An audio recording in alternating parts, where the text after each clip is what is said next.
Mystery Dossier: The Exorcism of Roland Doe, the terrifying truth behind The Exorcist.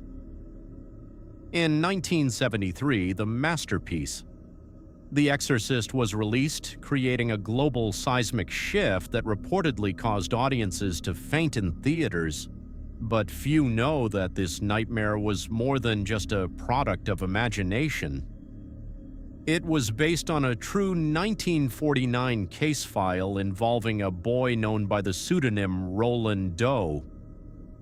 Today, we flip through the dusty journals of the church to uncover what truly happened in that dark room in St. Louis. Was it a genuine demonic possession or a tragedy of psychiatry?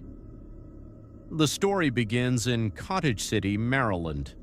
Roland was an ordinary 14-year-old boy living in a middle-class Lutheran family. The dark turning point came through his Aunt Harriet, a spiritualist.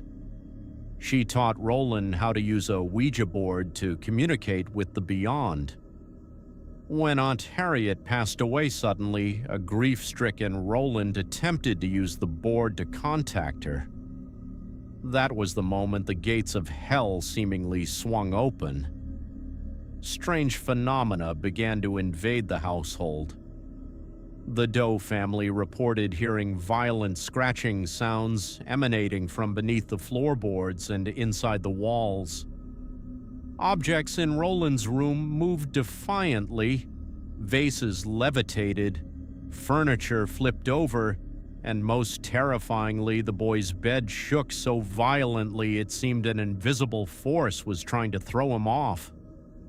But what frightened Roland's parents most were the wounds on their son's body. Bloody scratches appeared spontaneously on his skin, not random lines but marks that formed distinct letters.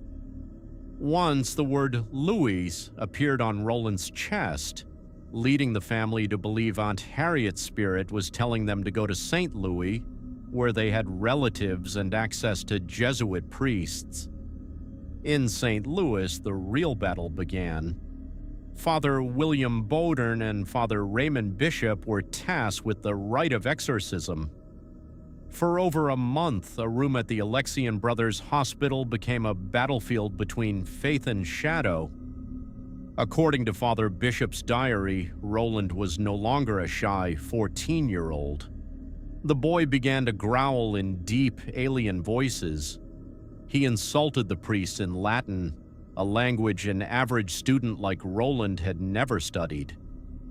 On certain nights, Roland fell into a state of frenzy, possessing superhuman strength that could overpower 3 grown men trying to hold him down. When the priest sprinkled holy water, the boy's skin reacted as if burned by acid. The climax of horror came when Roland used a bed spring to slash a priest's arm, requiring multiple stitches. Witnesses described his face as distorted, his eyes clouded and filled with pure malice. On the night of April 18, 1949, the final exorcism took place. After hours of intense prayer, Roland suddenly let out a soul-piercing scream. "Satan, I am Saint Michael. I command you to leave this body." Immediately after, a loud crack like a thunderclap echoed through the room. Roland woke up dazed and asked, "What happened?"